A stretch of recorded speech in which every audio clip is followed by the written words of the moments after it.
Paz de Cristo, hermanos, pueden tomar su asiento.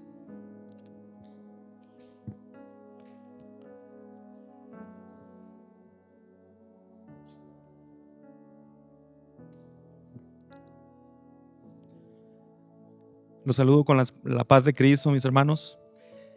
Estoy muy agradecido con Dios, ¿verdad? Y antes de iniciar con esta participación, agradezco a Dios porque me permite estar una vez más aquí, ¿verdad? Reunido.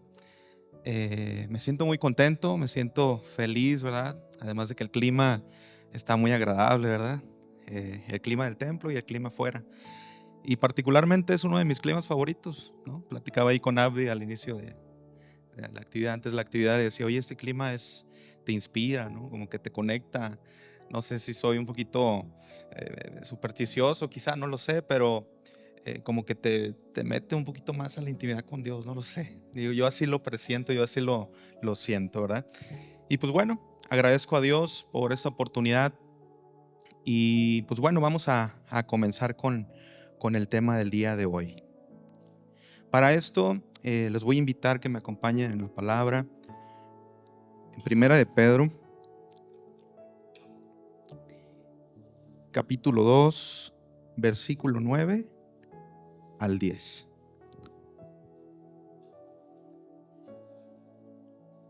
Amén. Y la palabra de Dios dice de esta manera: Mas vosotros sois linaje escogido, real sacerdocio, nación santa, pueblo adquirido por Dios, para que anunciéis las virtudes de aquel que os llamó a las tinieblas, a su luz admirable. Vosotros que en otro tiempo no erais pueblo, pero que ahora sois pueblo de Dios, que en otro tiempo no habéis alcanzado misericordia, pero ahora habéis alcanzado misericordia. Amén. Y me gustaría que me acompañara ese último versículo que dice: vosotros que en otro tiempo no erais pueblo, pero que ahora sois pueblo de Dios, que en otro tiempo no habéis alcanzado misericordia, pero ahora habéis alcanzado misericordia. Amén.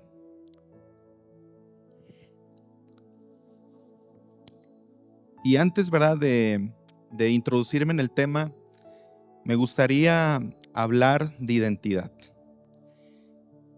La identidad creo que es algo que nos identifica como apostólicos. Iniciamos desde el momento en cómo estamos ahora. Nos identifica como mexicanos, nos identifica también como cristianos, ¿no? Creemos que la identidad es algo muy importante, ¿sí? Tan importante que Dios incluso se mostró con una identidad a su pueblo, ¿verdad? En el Antiguo Testamento vimos cómo Dios se identificaba como el único Dios. Y vemos cómo en el Nuevo Testamento Dios vino a identificarse de manera personal. Esto me hace pensar que la identidad a Dios le encanta. A Dios le gusta identificarse. Y no sé usted, pero quizá a ustedes también le gusten que lo identifiquen por su nombre. Se siente más bonito, ¿no? Cuando nos hablan por nuestro nombre. Depende de quién nos lo diga, ¿verdad? A veces puede ser la mamá enojada. Y si nos lo dice, quizá podemos entenderlo así, ¿verdad?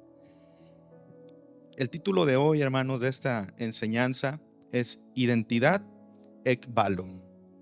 Repita conmigo: Identidad Ekbalo. No sé si está por acá. Ekbalo, sí, ahí está. Si me acompaña, Identidad Ekbalo. Amén. Muy bien. Para esto, ¿verdad? Vamos a ir investigando, ¿verdad? Decir, ¿por qué otra palabra extraña, hermano Asael? Ya lo habías hecho la vez pasada. Fue una palabra que, si les soy sincero, no estaba pensada en colocar dentro de este título de esta enseñanza.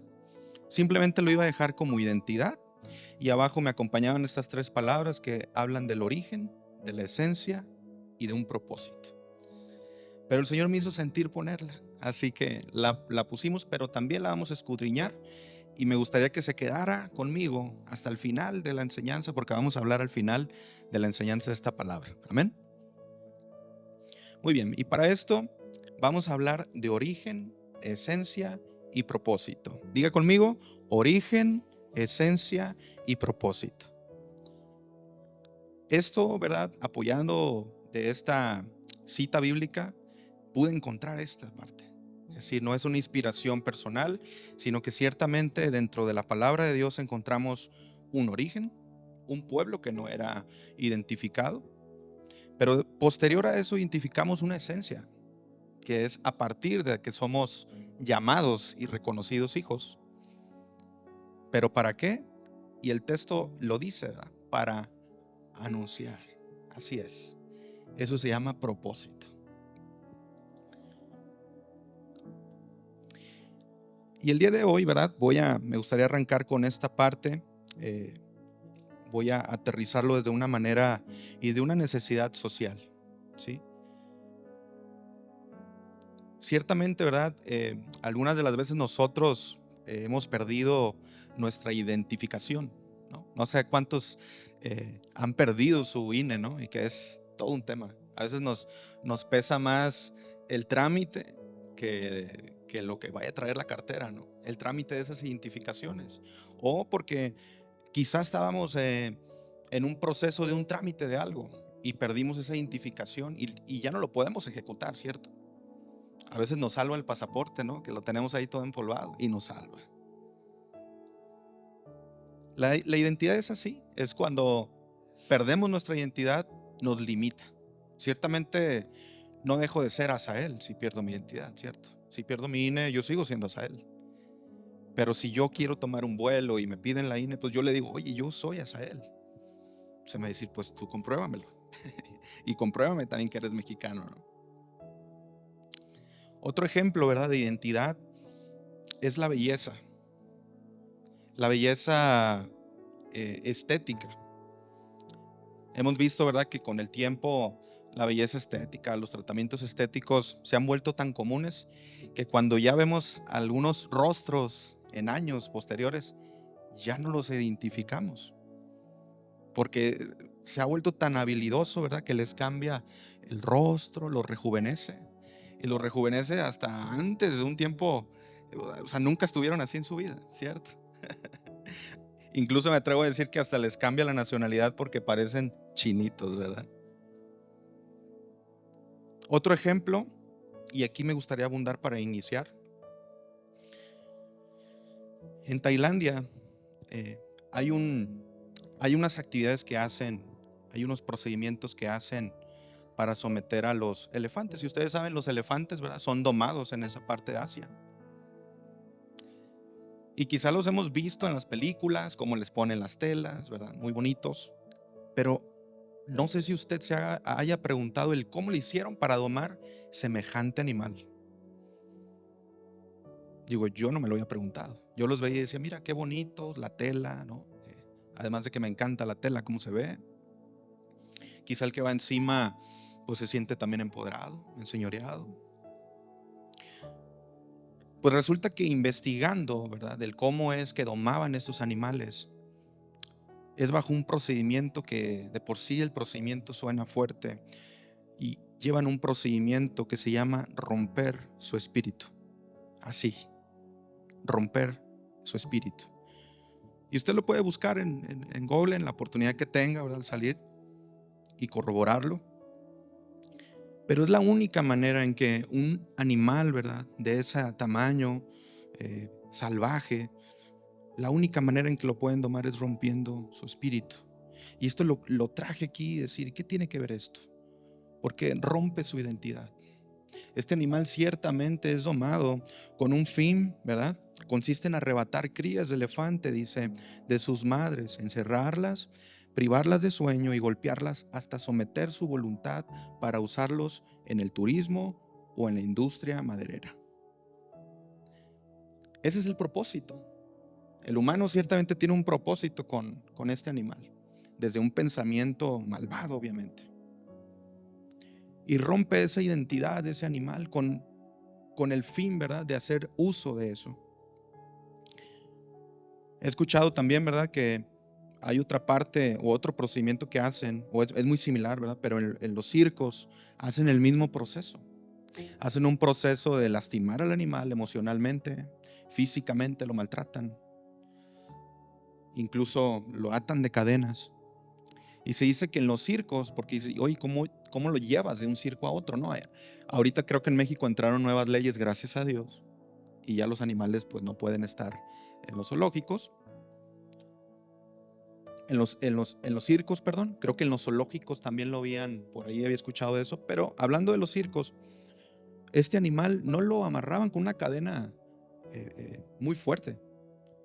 Estaba tan dañado emocionalmente que ese animal lo tenían atado con una cuerda sensible, que si el elefante tomara, ¿verdad?, voluntad, la rompe.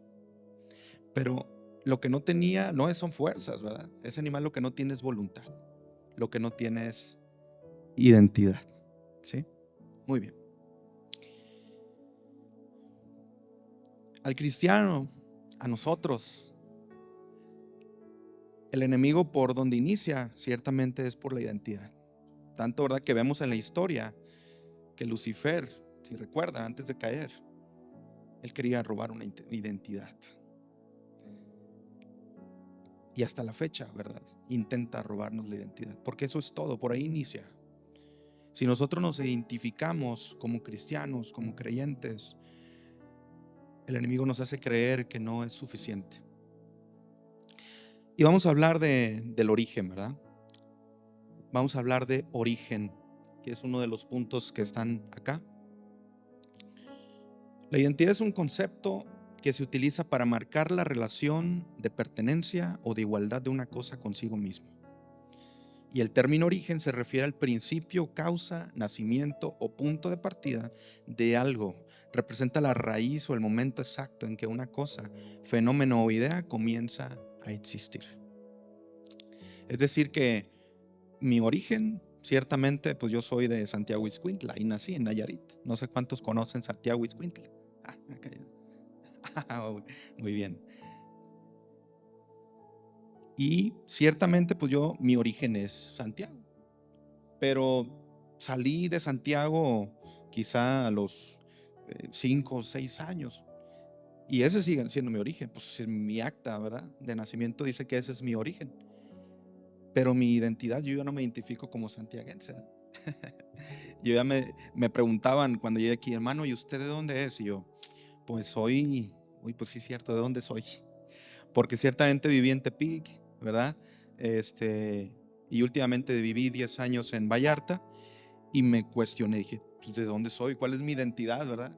Mi origen yo lo conozco, pero mi identidad ya no sé si soy vallartense, no sé si soy pata salada, no sé si soy cora, no sé si soy tapatío ahora. Y yo creo que soy más tapatío, ¿saben? Porque ya estoy acá, ¿no? Me identifico más en dónde estoy ahora. Y este tema, ¿verdad?, lo quise abonar precisamente desde una problemática, como les decía, que no nada más es social, sino dentro de la iglesia. La problemática actual de la identidad y el sentido de pertenencia se caracteriza por una profunda crisis de arraigo frente a diferentes factores, como puede ser la globalización, ¿verdad?, acelerada. Entonces, partiendo de esto, ¿verdad?, o viéndolo como un punto de partida, siento que ciertamente dije, bueno, socialmente hay un problema. Tenemos un problema de identidad. Pero algo que me llevó a decir, bueno, ¿en qué encaja todo este problema de identidad o de crisis? Es en que no se define a alguien por sí mismo, por algo, o sea, como que no acepta su identidad.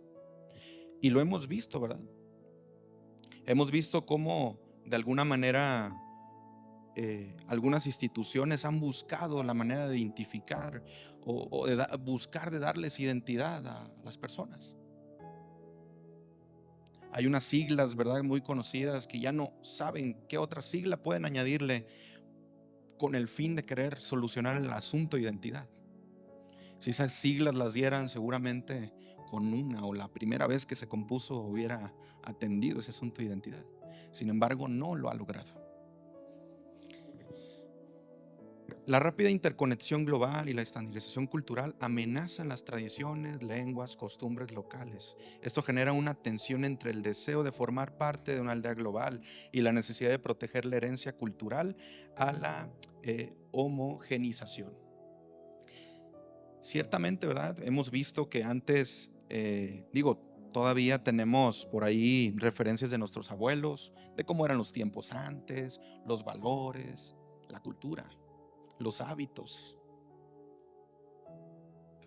Y simplemente ahora que me encuentro acá en Guadalajara, ¿verdad? Pues llegué al hogar de mi abuelo y rápidamente, ¿verdad? Me dijeron, porque yo encontré la casa pues abandonada y me decían, cuando estaba eh, su abuelito, Rutilio Robledo, la calle no estaba así, estaba bien limpia, ¿no? Y lo identificaban, lo conocían. Ciertamente, ¿verdad? Eso es lo que nos da como la identidad. Algunos hábitos, algunas costumbres, pero esa identidad quizá es momentánea, ¿no? Es algo que quizá no puede trascender. Y la identidad que nosotros buscamos, ¿verdad? No es solamente esa. Ya me gustaría decirles cuál. Ya me gustaría aterrizar, ¿verdad? Pero bueno, espero me sigan. Otra de las problemáticas, ¿verdad? En este problema de identidad también es el impacto de la era digital.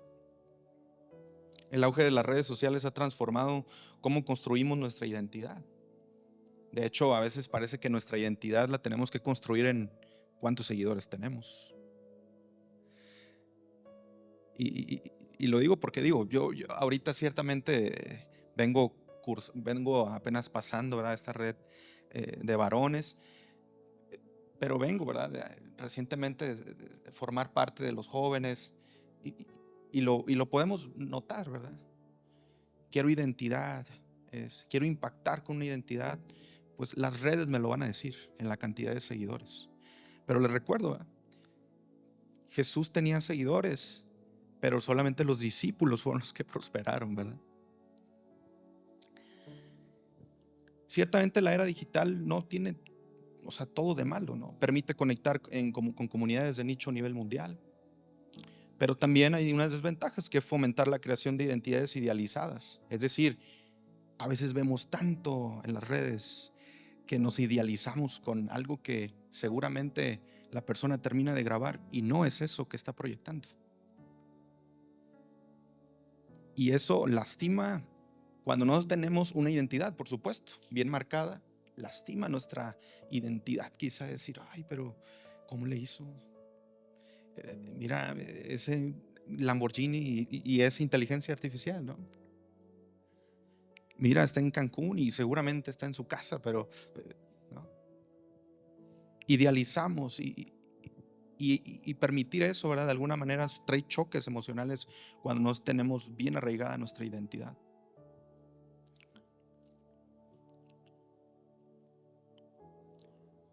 Como último punto, ¿verdad? De la palabra, de esto de orígenes, el sentido de pertenencia y responsabilidad de ejemplo práctico, también lo podemos notar. Y voy a tocar este último punto y dirán, hermano, ¿qué tiene que ver esa parte? Voy a hablar de espacios públicos. Eso fue un tema que recuerdo que lo estuve llevando en la universidad. Me decían, oye, ¿tú por qué te interesas por los espacios públicos? O sea, mejor en un proyecto final, pues haz un super edificio, haz algo, ¿no?, más impresionante, que impacte más. Pero a mí me llamaba la atención de los espacios públicos. En Vallarta, uno de los problemas mayores era que los espacios públicos se perdían. Y resulta que cuando empecé a hacer la investigación, resultó que es por una falta de identidad de esas personas con esos espacios. Entonces dice, aquí me basé en esto y dice, cuando la comunidad no se identifica con sus parques, con sus plazas, adopta la mentalidad de eso no es mío. Ok, y esto trayéndolo acá a la función de nosotros, muchas de las veces es así, ¿verdad? La pérdida de espacio, la pérdida de territorio en nuestras casas, en nuestras iglesias, en nuestras ciudades, en nuestras calles. Perdemos territorio porque no lo apropiamos, no le dejamos ese sentido de pertenencia, lo perdemos el sentido de pertenencia.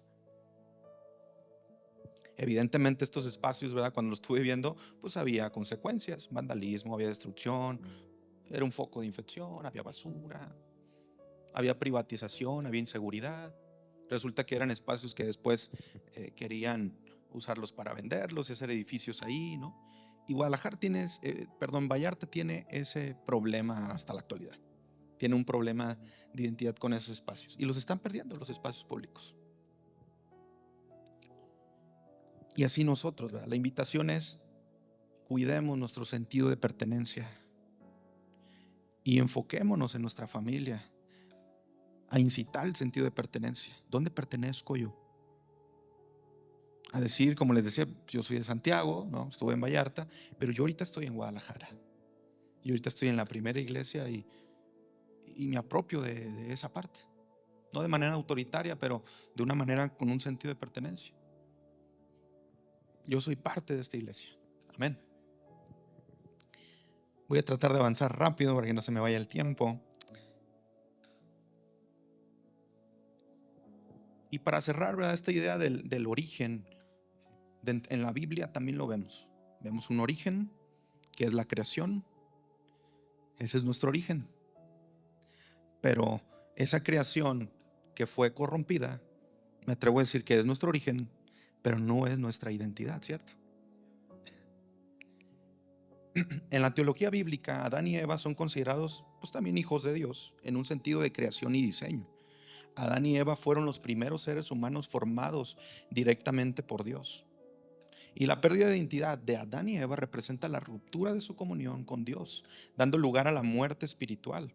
Al desobedecer, perdieron su sentido original de seguridad y propósito, reemplazando la imagen divina por sentimientos de culpa y de vergüenza. Aquí lo vemos otra vez. La identidad es vital. Perdieron su identidad. Mientras estaban en el Edén, mientras, ¿verdad?, no sucedía esta desobediencia, seguramente ni por su mente pasaba otra cosa. O sea, ellos daban por hecho que eran creación de Dios, que eran los únicos, disfrutaban de todo, ¿no? Pero la palabra de Dios dice que ellos sintieron vergüenza. ¿Por qué? Porque perdieron esa identidad. Se desarraigaron de esa identidad. Muy bien. Pasando al siguiente punto, la esencia. Y esta es de mis partes favoritas. La esencia lo platicábamos, ¿verdad? Es la cultura, está llena a veces de varias partes, ¿verdad? Entre ellas cultura, costumbres, algunos hábitos también. Y ciertamente, ¿verdad?, hay algunos orígenes que tienen costumbres, que tienen hábitos, como el pecado.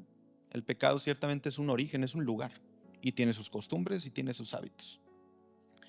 Pero la esencia es algo que nosotros de alguna manera, al ser renovados por Dios, otorgamos, ¿no? Es como decir, es esa esencia. La esencia es algo tan único que a pesar de que todos aquí somos renovados en Cristo, hemos sido renovados en Él, cada quien tiene su esencia. De hecho es bíblico, porque la palabra de Dios dice que pues, es el cuerpo de Cristo, ¿no? Y en el cuerpo de Cristo habemos pues diferentes ministerios, diferentes opciones, diferentes esencias, diferentes maneras. La esencia es el conjunto de características fundamentales, pero también permanentes e invariables que definen la naturaleza y la identidad de algo o alguien. Y eso es verdad. Puede pasar el tiempo, pero nuestra esencia permanece, ¿no? Con nuestros amigos, no sé si les ha pasado, los ven años después, pero permanece esa esencia, ¿no? Esa calidez, esa manera de ser. Y dentro de este tema, ¿verdad?, coloqué en la esencia algo que nosotros le llamamos Espíritu Santo. Porque el Espíritu Santo ciertamente es algo que viene después de nuestro origen. Es algo que viene en esencia. Es algo que viene para quedarse. Pero es algo también que nos da identidad. En 2 Corintios capítulo 5 versículo 17 dice: por lo tanto, si alguno está en Cristo, nueva criatura es. Lo viejo ha pasado y ha llegado lo nuevo.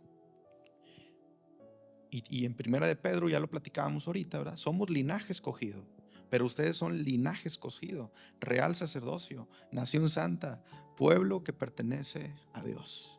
Esa es una identidad que tenemos. Incluso la iglesia apostólica tiene su identidad. Tiene su origen, ¿verdad?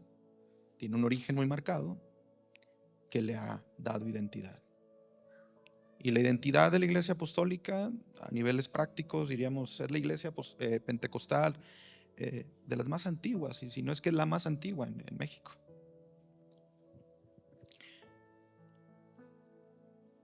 Hay otra cita bíblica que dice: los cuales no son engendrados de sangre, ni de voluntad de carne, ni de voluntad de varón, sino de Dios.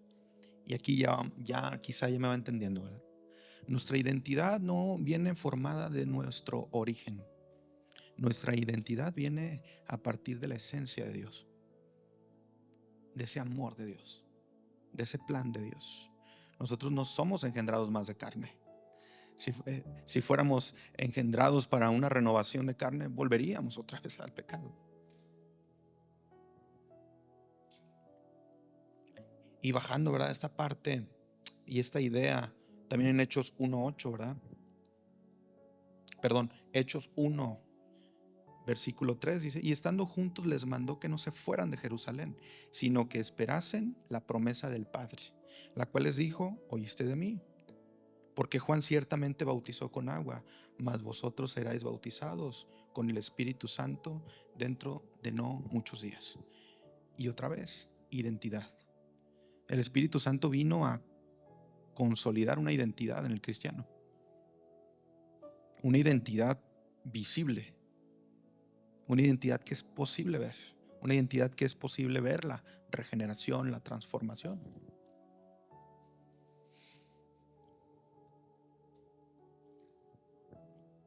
Y en Hechos 1:8, lo conocemos, dice: pero cuando venga el Espíritu Santo sobre ustedes, recibirán poder y serán mis testigos, tanto en Jerusalén como en toda Judea y Samaria, hasta los confines de la tierra. Y me encanta esta parte cuando dice: y serán mis testigos. Dios ya nos estaba identificando por algo.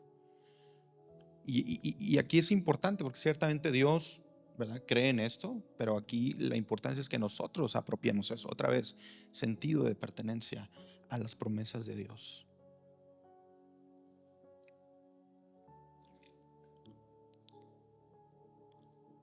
Esto, ¿verdad?, es esencia. Y podríamos hablar aquí de muchos versículos, ¿verdad?, del día del Pentecostés, ¿verdad?, de cómo fue este proceso. Incluso la palabra de Dios también dice, ¿verdad?, que les decía a sus discípulos, porque esto es muy importante que nosotros lo abonemos a un sistema no institucional, es un sistema completamente bíblico, es una ordenanza de parte de Dios, el sistema de discipulado, ¿verdad? Es importante que nosotros tomemos ese sentido de pertenencia con eso, porque esa encomienda no es nada más para nuestro pastor, no es para las autoridades, es directo, ¿no? Es directo, es para cada uno de nosotros. Y creo que aquí, ¿verdad?, es importante, o vemos un área de oportunidad de decir: necesito ese sentido de pertenencia con esa promesa, con esa encomienda. Yo necesito identificarme y decir: esa palabra fue para mí, yo tengo que ejercerla. Muy bien, habiendo terminado, ¿verdad?, los puntos de origen, de esencia, vamos a ir con el propósito. Es decir, conocemos nuestro origen, ya lo decíamos, y Dios, a partir de su esencia, ¿verdad?, de su renovación, de la manera en cómo nos transforma. Dios no nada más nos transforma desde la idea de decir: te transformo y pues dejo algo ahí, ¿no? Es como comprar un coche y no utilizarlo. Es como comprar una lavadora y seguir lavando a mano. Tiene un propósito y nosotros tenemos un propósito. Amén. ¿Cuántos dicen amén a eso? Y dentro de este propósito está la palabra que les dije, ¿verdad?, que íbamos a ver. Me quedan 10 minutos. Ekbalo. Y ekbalo es una palabra bíblica. Es una palabra que viene en la Biblia, pero en griego, quizá por eso no la ha visto, ¿verdad? Tampoco crea que yo lea la Biblia en griego, ¿verdad? Me encontré con esa palabra, se me hizo interesante y fue por eso que la pongo acá. Entonces, ekbalo, ¿qué es ekbalo? Es una poderosa palabra del griego bíblico que significa expulsar, arrojar o enviar. Y aquí viene lo bueno: con urgencia y autoridad. En el contexto espiritual denota un impulso radical y sin retorno que saca a las personas de su zona de confort para cumplir una misión. Otra vez, es enviar con urgencia Y en el contexto espiritual denota un impulso radical y sin retorno. Se acabó, no podemos volver. Cuando leía esto me acordé de un dicho, ¿verdad? Quizá usted lo ha escuchado por ahí. Y habla de quemar las naves. ¿Han escuchado eso? Aquí dice, pues toma tu reto y quema las naves. Y si recuerdan no hay retorno. Porque eran personas con espíritu ¿de qué? De conquista.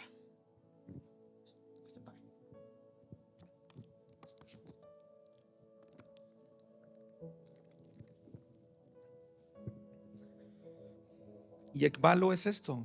Es cuando Jesús la usa, porque Jesús usa esta palabra.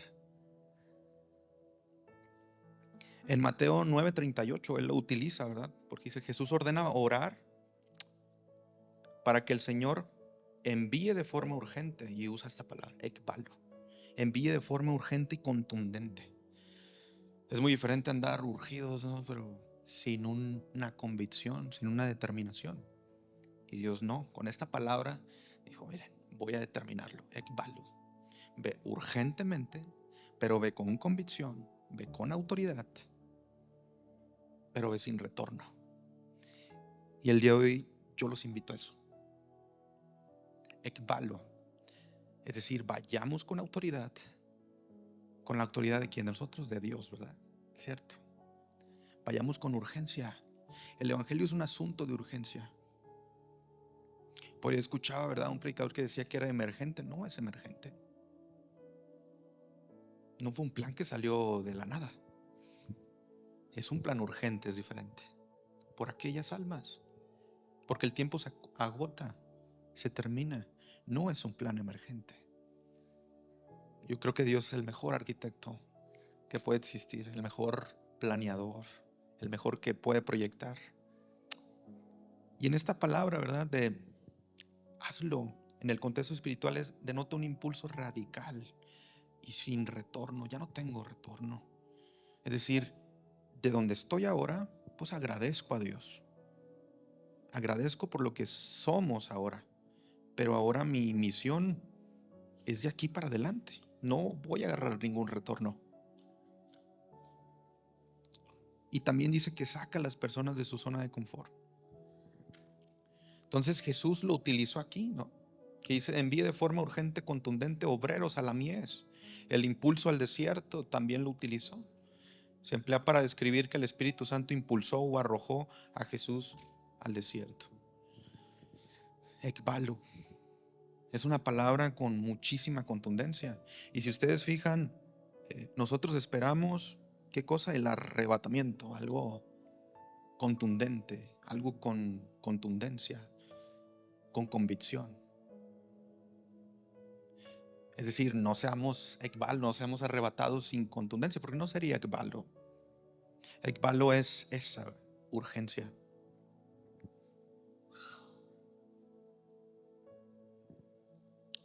Ekbalo implica una fuerza impulsora, como cuando Jesús echaba fuera demonios. Es una fuerza espiritual que te impulsa a la misión. Y esta palabra me recordó a alguien que arrebató con mucha fuerza, que peleó con mucha fuerza y que le dijo, no te voy a soltar si no me bendices. La Biblia habla de personajes que practicaban esto, que hacían esto, que lo determinaba con esta palabra, ekbalo. Y si recuerdan, esta persona era Jacob.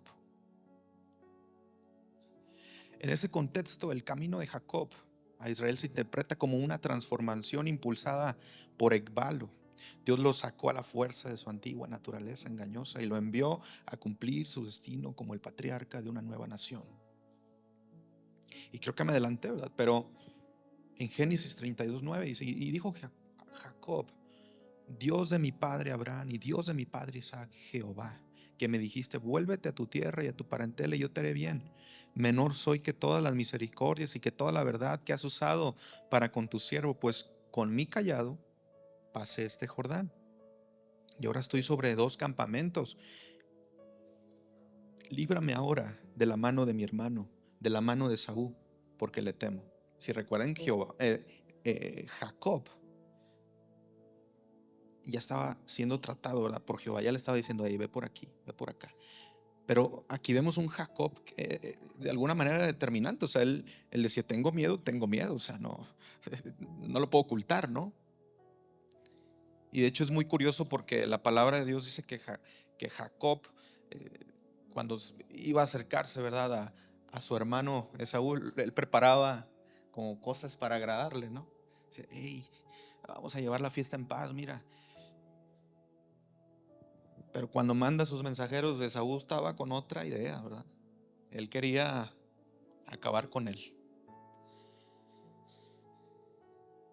Y esto se me hace muy interesante porque ciertamente quizá Jacob no tenía un problema de ego. Él reconocía su necesidad. Él reconocía dónde estaba parado. Necesito de tu espíritu, ¿no, Señor? Entonces, aquí dice en Génesis 32, y dice, y los mensajeros volvieron a Jacob diciendo, vinimos a tu hermano, a Esaú, y él también viene a recibirte. Y 400 hombres con él. Qué diferente, ¿verdad? Él preparaba todo. Entonces dice la palabra que Jacob tuvo gran temor y se angustió. O sea, él tuvo temor, él estaba angustiado.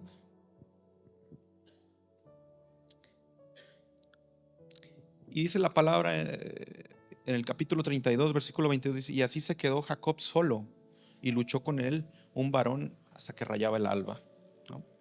Y conocemos esta cita. Se me termina el tiempo. Y como conclusión, la identidad ekbalo es conocer tu origen, hermano, para buscar la esencia determinante en Cristo, para ir urgentemente a tu propósito. Amén. Es decir, no nada más reconozco mi origen, no nada más disfruto de la esencia del Espíritu Santo. Lléname, Espíritu Santo, no. Espíritu Santo, lléname, pero ayúdame a ser determinante. Tengo un propósito, tengo una identidad. Soy hijo de Dios ahora. No sé cuántos amigos nos visiten el día de hoy, pero me gustaría decirte que tienes un propósito, que Dios tiene un propósito para ti. La identidad Getzbalo es aceptar tu origen, tu naturaleza, la crisis por la que atraviesas, para que ese reconocimiento te lleve a probar y mantener la esencia del Espíritu de Dios, pero siempre con el fin de completar el propósito de Dios. Amén. Pónganse de pie, por favor.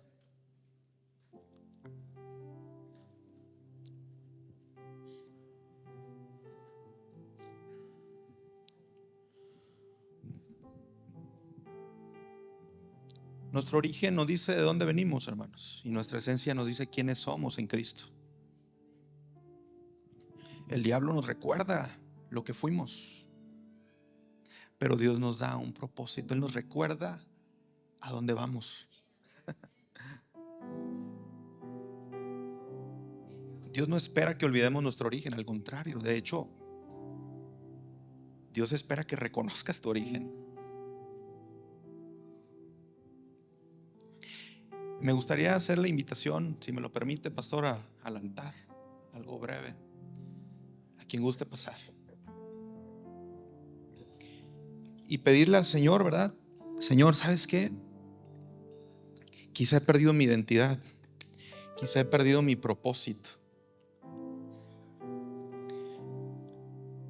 Y yo creo que Dios es el único que nos puede ayudar a marcar la identidad, a marcar nuestro propósito, porque no fuimos creados sin propósito. Amén. Y oramos a Dios. Señor Jesús, Padre eterno, en esta hora, Señor, te damos gracias, Padre, por este momento. Te damos gracias, Señor Jesús, por la identidad, Señor Jesús, que hemos tomado a partir de recibir tu Espíritu, de recibir, Señor Jesús, perdón, de recibir redención. Te damos gracias, Señor Jesús, porque a pesar de nuestro origen, Señor Jesús, tú tienes un propósito para nosotros. Permítenos, Señor Jesús, identificarnos. Permítenos, Señor, tener un sentido de pertenencia. Apropiarnos de tu evangelio, apropiarnos del propósito que tú tienes para nosotros. Porque creo que si adopto la idea de pertenecer a ti, que soy parte de ti, de que soy tu hijo, tú me puedes, Señor Jesús, utilizar para hacer de bendición a otros que sufren con problemas de identidad. El enemigo quiere recordarnos una y otra vez el origen, de dónde veníamos. Pero tú, papá, tú nos recuerdas a dónde vamos y a dónde podemos ir y por dónde podemos entrar. Tú eres la puerta. Tú eres el que nos da acceso. Danos dirección, Señor. Danos identidad. Gracias, Señor. Gracias, Padre.